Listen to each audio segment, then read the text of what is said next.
This is When Science Speaks, a new web series profiling innovative and interesting people working in science and technical fields, from academia to industry to the nonprofit world. We explore how to be a powerhouse advocate for science and your research, how to advance your career in meaningful ways that make you happy, and how to push back on the ongoing assault on science and other related issues of interest happening in the world.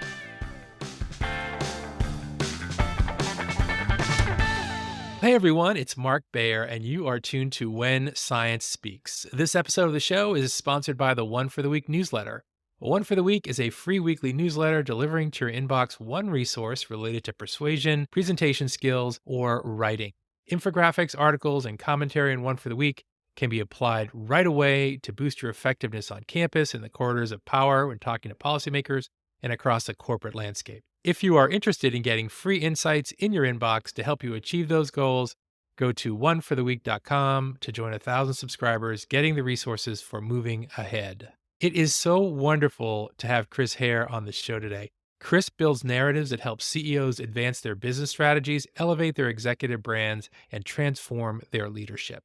He is CEO and narrative advisor of The Storied Future, where he delivers storytelling and strategic narrative services for CEOs, executives, and disruptive innovators who want to increase their effectiveness, advance their business strategies, and transform themselves in the process. Chris started his career in advertising and marketing and subsequently worked for Microsoft and Amazon before launching The Storied Future in 2016.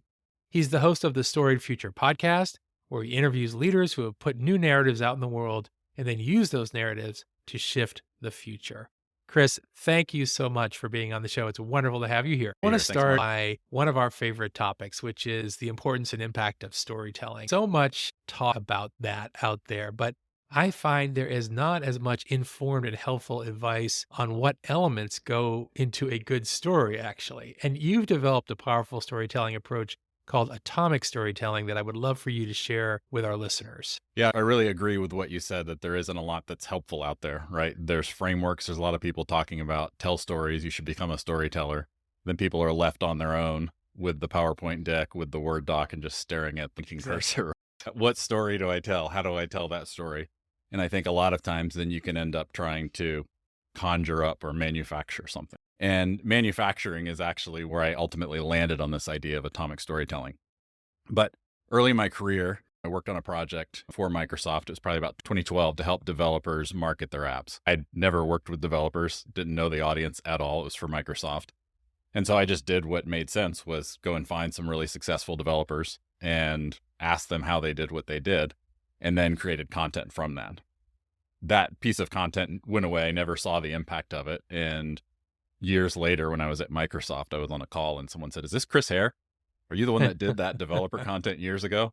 That was the single most effective piece of content I've ever used in my marketing at Microsoft. But that continued throughout my career. And what I ended up seeing when I was at Amazon and then at Microsoft is, especially in a business to business context. So that could be whether you've come up with a new technology and you're trying to get funding for it, or whether you're a gigantic company that's trying to delight these audiences at scale.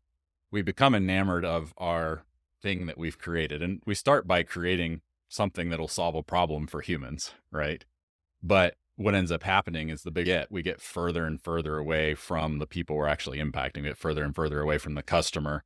And we get so focused on building and creating this thing that we lose that connection. And so atomic storytelling is going to the people that we're impacting, whether it's the people who are hopefully going to fund us, whether it's customers, especially sellers, partners, et cetera, and sitting with them and asking them questions, not just about, "Hey, this thing that I've created, what do you think about it? Would you use it? Do you value it?"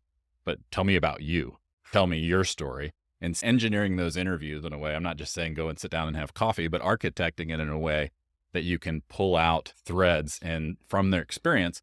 And then ultimately the atomic storytelling piece is discovering within all of those inputs that they give you, those tiny stories that they share that have this crazy energy that you can unlock that can just really be explosive and can transform. So I'll give you an example to make it super practical.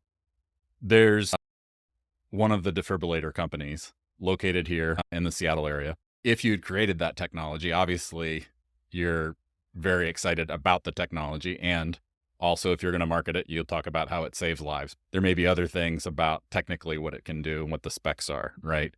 And that sort of thing. You might talk about the size and the price and the time savings for the EMT to come or something like that if somebody has a health issue. A friend of mine years ago, someone had a heart attack, and I think their life was either saved or not saved because of the presence of a defibrillator.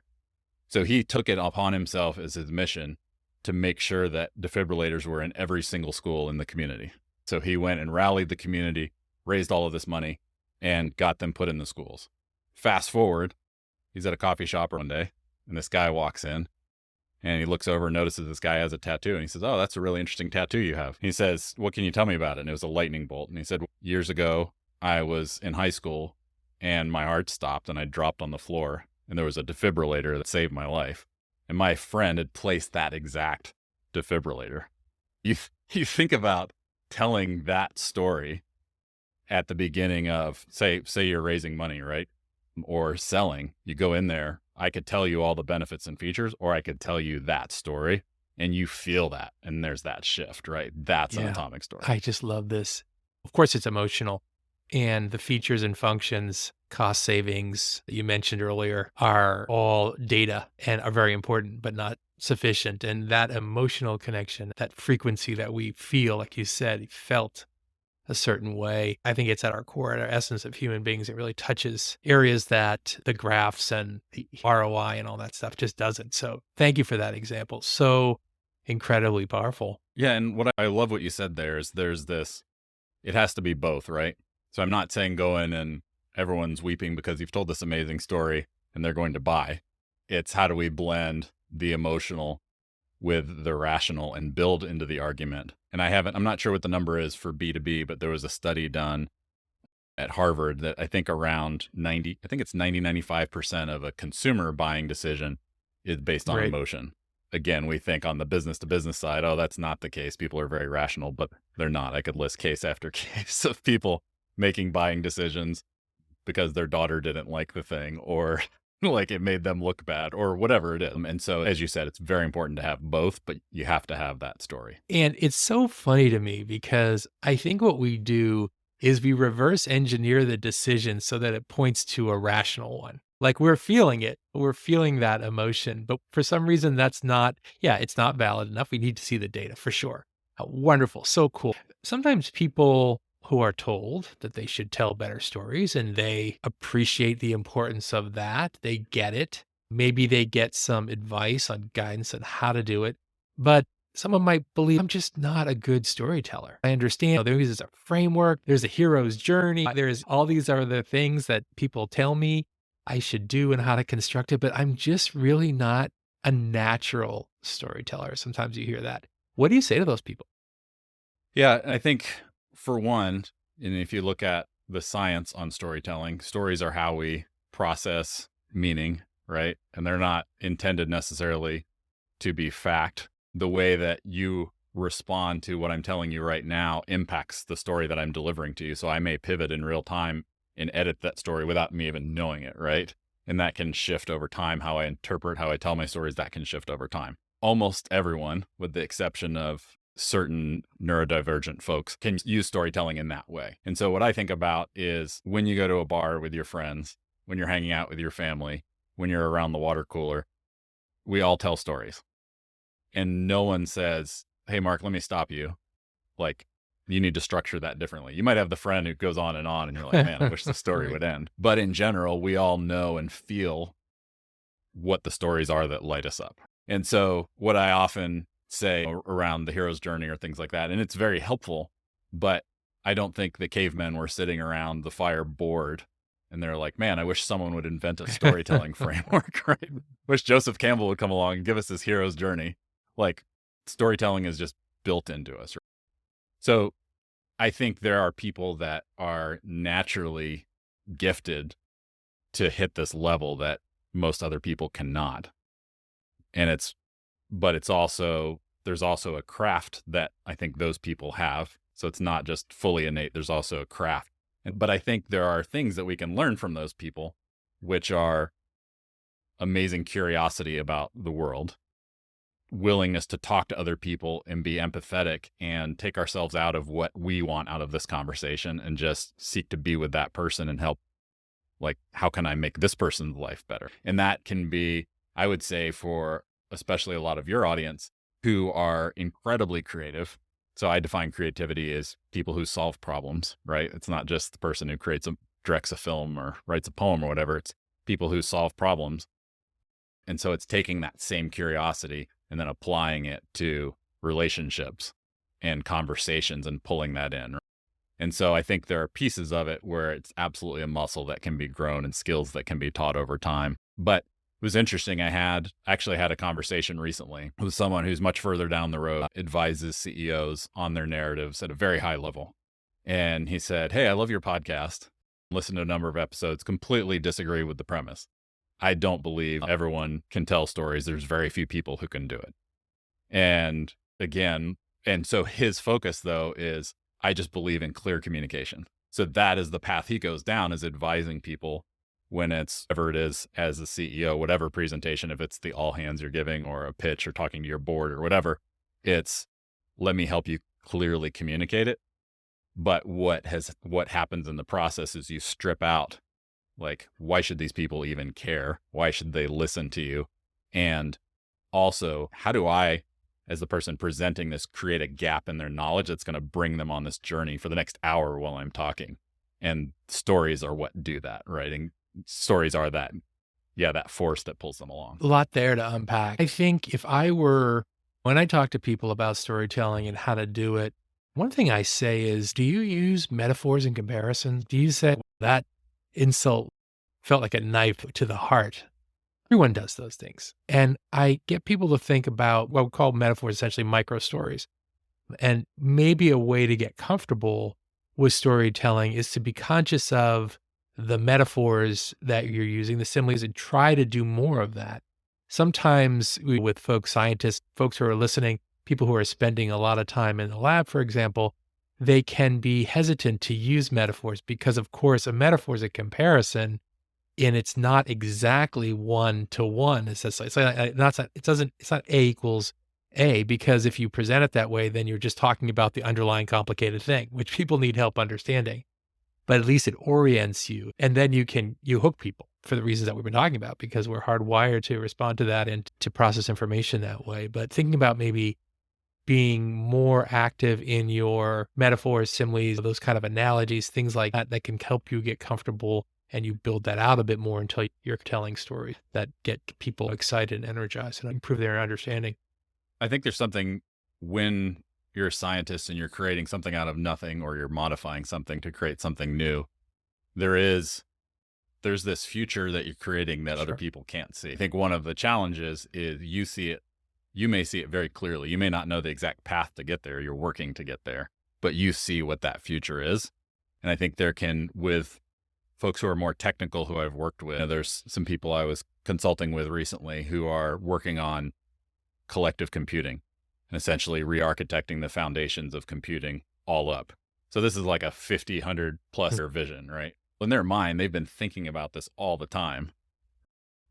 And there's just this assumption when you're talking that why wouldn't someone else see that? And I see that over and over again, where it's like, of course, this makes sense, right?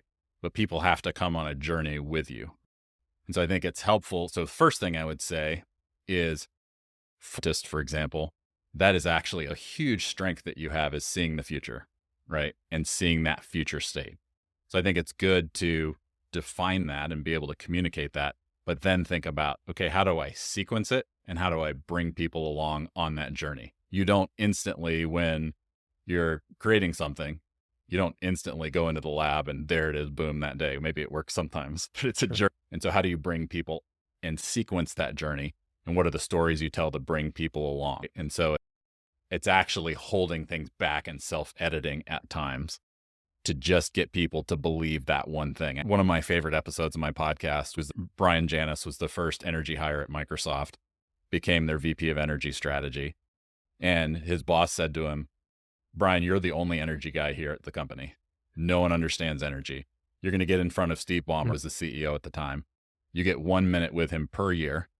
You don't want him thinking about energy at all the entire year. You only want him thinking about energy during that 1 minute.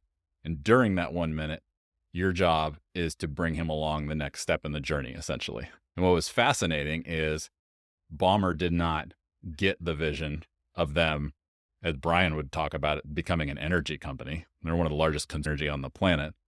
But what was fascinating is eventually there was an offsite and Brian took Ballmer and his executive team on a tour of one of their data centers. So they're walking through this building and it's the size of a Walmart. So Ballmer's just blown away by the racks and like the size of this thing and just, this is crazy. And they get to a door and Ballmer thinks they're done. He opens the door and there's another Walmart sized room. And he said, so this is 2011. So they're one of the most valuable companies on the planet, right? They're highly successful for decades.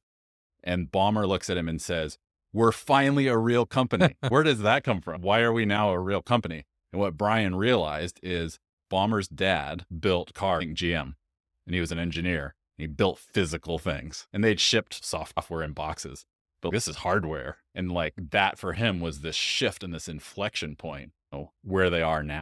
But you look at that and just recognizing too, that when people don't buy in immediately, like you've got that long-term vision, stick with it and then figure out, okay, how do we bring them along in that journey? Maybe it's a different story that's needed, but that sequencing piece is really key. Great. As you're telling this story, I'm visualizing this little tour making its way up and down the aisles and this other door. You've touched upon this, Chris, but I want to ask you specifically some of the common pitfalls that you think storytellers experience in developing or delivering their stories. And again, you've mentioned sequencing, the issue with Ballmer. I always talk about research, then reach out, like to know the person you're talking to, but not just know your audience, but what really clicks with that person. But some of the things you've noticed when you're advising CEOs about storytelling and some of the common missteps that are made. Yeah, and I'll start with the company level with an example from Amazon. So Amazon, from a narrative standpoint, the narrative there is very much and has always been, we're data driven and everything's based on data. Therefore, everything is accurate, right? But, and obviously you get on the inside and okay, here's what's actually going on.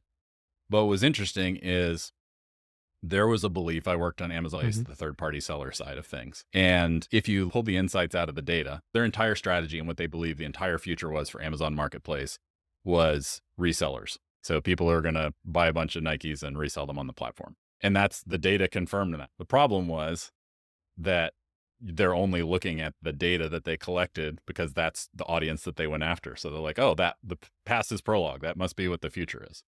What's interesting is the gentleman who he was on my podcast went on to become the VP. He started going and just meeting with sellers in Brooklyn, and they were generally immigrant families, second or third generation. So you might have the first generation opens a vacuum cleaner repair store.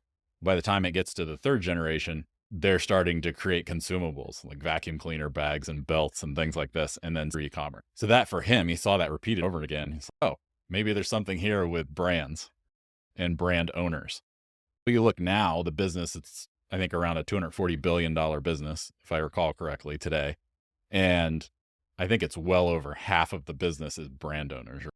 But if they had persisted in what the data told them alone, without going and having those conversations, they may never have gotten to where they are now. So I think that's one piece, is understanding that the data is absolutely important, but also there has to be a broader view, and to your point, than connections with people. So that's the first piece. And then I think in it all comes back with the atomic storytelling piece. It all comes back to that human connection and going to talk to people and not just doing it one time, doing it repeatedly. And then another pitfall is that, and this is one I struggle with, is that the story has to be perfect. Oftentimes stories are messy. I had a CEO that I was coaching last week, and I did this experiment in the coaching session, and it felt super uncomfortable to me. And I'm like, oh, that fell flat. That was terrible. And it was a story scenario that I asked them to step into and experiment with how it, but it ended up actually being something where at the end, they're like, oh, that I totally like that. I could step into that. And so recognizing too, yes, I have an outcome I want to drive, but telling my story and its messiness can actually be beneficial for other people, or also, and this can be difficult if you're a really smart person, telling our story and knowing that, believing that it's not perfect, open, and if we're open to feedback, that can help it much Yeah. better, if you will. Yeah, a couple thoughts about this, Chris. Love it. One thing that you said at the end there, being open to feedback. So then it's almost like you're co-creating the story to an extent, and people are always more bought in and interested in things that they have some kind of stake in or buy in, like the IKEA effect. Hey, it may not be perfect. It might be the legs may be a little wobbly on this table and everything doesn't line up perfect, but I made that and I'm much more committed to it. The other thing that struck me as you were talking a lot about data and then decisions that get made. Of course, there's a narrative at that point that Amazon, in your example, is telling itself about Amazon Marketplace based on the data. Mhm. But then, as you explained, they went outside and actually went to the customer.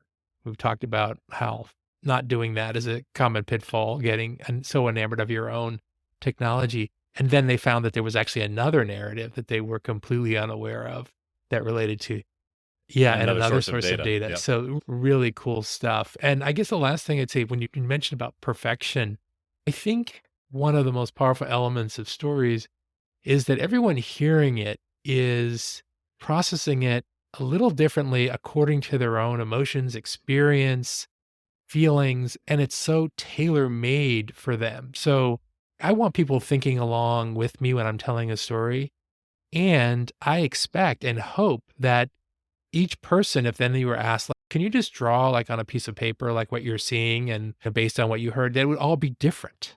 And so Mhm. it's like the original and best virtual reality headset as the story. It's just because it's different for every person. They're creating their own reality in their heads, which is different for all the listeners based on their experiences. When you use the word co-creation, and I think when we think about the perfection, and I have to have it dialed, and I haven't worked with lots of startups, and I'm not saying this is my blanket advice, but I think what's been interesting in my enterprise work and then some of the startup work that I've done is don't think that, hey, you just have this one shot in this one meeting. There are ways that you can actually, before that meeting, bring people in. So when I work on narratives for companies, large companies, I go and talk to the people in the warehouse, the C-suite executives, the customers, et cetera, and gather their stories.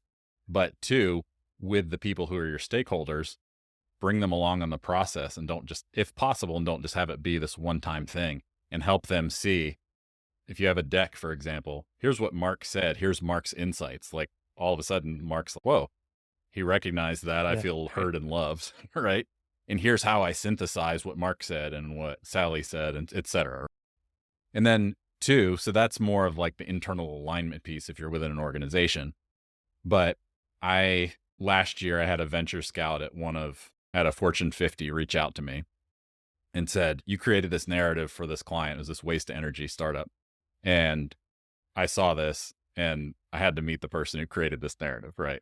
This is someone that just gets flooded, inundated with all these pitches. Right? What was interesting is to rewind when we started, and it was, hey, we have a meeting with this potential investor. We need to crank this thing out and get it in front of them. And I said, you've scheduled a meeting with them. Why not just have a call with them and ask them what they need to see, who their stakeholders are, who they need to bring along, what they care about, and rather than just assume and guess before you get there. So thinking about ways and that just makes it that much richer. And also, when you're creating something like that client, he was going one direction with the startup, but then as you go along, also be open to this unknown future and something that could be applied to that you may not even know. We've got my episode next week is with the head of crowdsourced innovation at NASA. He had a guy that did either his undergraduate or maybe it was his PhD in something very specific about, I think it was about solar flares, maybe something. That's okay. Don't quote me on that. But he never used it his entire career. And then he gets to retirement and NASA puts out this challenge that they're trying to solve. And this guy comes across this challenge. And there's this work that he did decades before that solves this life or death challenge that NASA's trying to solve. And so I think that's a thing too, where it's like, hey, I have this vision of the future, but I'm also going to be flexible with it. And my technology may be applied in a way I never even thought of, but if you're not open enough to tell that story to not just in a pitch, to strangers, to other people, and then welcome their feedback, the story's going to be, and what you're creating is Yeah. going to be that much. Yeah. And this gets to a question I have. Thanks for that, Chris, is story development and story delivery. So if we think about putting together the story, we've talked a lot about that. And you talked a little bit about delivery and sequencing, for example. Do you think a good story can overcome a poor delivery? And can a really bad delivery save a terrible story? Yeah. So I had a pretty, you and I met through Right. heroic public speaking, and I just started speaking recently on stage. And I had what looked and felt like it was going to be a disastrous talk. It was an As a hour word, long. yeah. I have complex PTSD, and it flared up right beforehand. And so my brain was shutting down. The room, there were some really rough presentations before on some really difficult topics. And part of mine was this difficult topic. And this psychologist comes down the hall to me and finds me. He's like, Chris, the room is dead. You have to bring it up. And I'm like, oh no, what do I do? And mine's going nuts and all of this. What was interesting, for one, I went out there and I just told people where I was at. I was like, hey, this is what's going on. My mind might blank out. I might say something weird. I might even have to take a break and go to the bathroom or whatever. But it set this future story that gave me permission. And my brain fritzed out once and I was able to use it as a callback, and it relaxed everyone. But what was interesting is I actually could have, with the presentation that I put together, I could have, this sounds arrogant, but I could have the worst possible delivery, I believe. I could just sit there and read my notes and it would still move people. And the reason why in this particular instance is I happen to use clips of leaders that I interview to tell those stories. And that's what the power is there. And I'm not saying everyone could or should do that. But what I'm saying is there could be times where there's a mediocre delivery and really powerful story, and that will overcome. And that happens with people all the time. If you have a friend that's going through a difficult time, there's no good delivery there. They might be sobbing, for example, be crying in your beers together or whatever. And so there might just be terrible delivery, but you still feel it. The flip side, so yeah, there's that content itself can overcome the poor delivery. I think what gets challenging with what you talked about, the outstanding delivery of a mediocre story, right? I think and this is where having other people to give you feedback is so critical. Like, you cannot write these inside your head by yourself. Like, after you have to, but reach out to someone and ask for feedback. But I think outstanding delivery of a mediocre story, the danger is a slick salesperson. Yeah. And people smell that a mile away and will shut it down, right? So if I had to err on one side, it would be on the mediocre delivery or poor delivery of really solid. Thank you for that example. And it reminded me of something we were talking about offline a moment before we got on here, and that was The Moth. And my wife and I went to a live performance of The Moth. And so we heard all these stories, and one of them would fall in the category of so well delivered as if to be too slick. And one of the Moth MC for this particular taping said, "Are you writing a book on this? Is this?" And she, of course, she said yes. And it basically felt like she read a chapter of the book. And so she didn't win for this round. The two people that won, very emotional, very heartfelt, interesting, relatable guy talking about a gym full of seventh graders trying out for the football team. And gradually, as the teams are formed, there are like 3 guys left, and he's one of them. And people feel that on a whole bunch of different levels. It was an amazing story, but it wasn't too slick. It wasn't too well delivered, put it that way. Excellent. I love that. As we wrap up, couple of quick questions. One is, okay, so I'm listening to you. I'm learning a bunch. I don't feel like I am really practiced in the art of storytelling. Where do I start? Where should I begin? Inputs and outputs, right? Moth is a great place to start. Listen to it on the right, subscribe to it and listen to it. 99% Invisible, phenomenal storytelling about things that are super boring, like how to build a wheelchair ramp, right? Listen to those and hear how they're delivered. Some of them are highly produced, and some of them, like The Moth, can be more raw. The second one is the book Made to Stick. Love the book. And it just has some really solid, concrete examples on storytelling. Excellent. Thank you for that. And of course, I can't let you go without asking, what's the best story that you've ever heard and what made it so good. Yeah. So I was thinking about this. I'm going to tell you the best story that just happened. Yeah. And I think I shared Please. it with you previously. But when I worked at Amazon, I nearly took my life.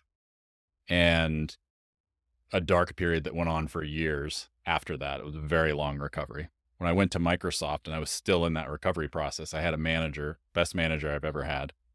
And he had a tattoo on his arm, a Pearl Jam tattoo. And for decades, I thought, I need to like Pearl Jam. They're a cool band. I live in Seattle, but I could never get into them. Couldn't stand their music. But he told me this story about when he was in college in 1991. He got a call from his mom that his dad had died. And he's driving 4 hours across Michigan, tears streaming down his face, and Pearl Jam's blasting. And I believe the song Alive is blasting. So he tells me this story. And that story it didn't make me like Pearl Jam, but it got me curious. So I went and started listening to it. And that song Alive became an anthem for me. And I remember driving down the road singing it at the top of my lungs. And I started to have this connection to Pearl Jam. Well, fast forward to probably 4 to 6 weeks ago, I find this video of Eddie Vedder, the lead singer of Pearl Jam, telling a story about that song. And he said, when I wrote it, it doesn't mean what the audience believes it means about this like freedom in life. It means it was an FU song to my dad, who turned out to not be my dad, and my parents lied to me. But he said, that's a curse I carried with me. But as time went on, I actually started to shift. He shifted the narrative. He started to believe what the audience believed it meant. And he said, once I discovered that, it broke the curse. So I post that on LinkedIn. 2 weeks later, my daughter and I go to the record store with her friend. And I say, okay, you each get $10, which means, and I get $10. That limits you to used vinyl. You got to find something cool. Totally fail. No one finds anything. We leave the store and we're walking to the bakery. And I said, you know what? We're in the middle of the crosswalk. I said, you go to the bakery. I forgot an album. I'm going to go back and look. So I go back and look. I walk up there and Eddie Vedder is standing there digging for vinyl. Right. And I was like, I should say something to him. And I'm like, no, he just wants to be a normal person, wants to be left alone. And then I said, no, you should talk to him. Then I'm like, nah, it's not Eddie Vedder. And I hear his voice. It's definitely him. And so I go up to him and I thank him for his music. He shakes my hand. And I thought, you should really tell him your story. Don't just say thank you. So I said, no offense. I never liked your music. But what happened? And I told him a bit of that story. And it was this moment where he just gave me this big hug and thanked me. And it was like electricity in my body. Like I feel it now. And it just went for the next hour plus. And it was this crazy thing that just brought it full circle, where it wasn't just a story I told, it's a story I feel. And I can tell that story over and over again, and I feel it, people feel it. And I'm going to do a whole episode or series on it, because the stories that have opened up that people have been telling me, it's turning into this remarkable thing. But I think that, for me, that's the one that jumps, is the best story I've ever felt or lived. And those will be the last words on this week's episode. Chris Hare, phenomenal conversation. What you're doing is so important. Thank you for your authenticity, your expertise, for telling your story to our listeners. Thanks, Mark. It's been great. And Great listeners, chatting with you. thank you for being here on this episode of When Science Speaks. And I hope you'll be back next time for the next episode of When Science Speaks. Thanks for listening. Be sure to click subscribe. Check us out on the web at whensciencespeaks.com, and we'll see you next time.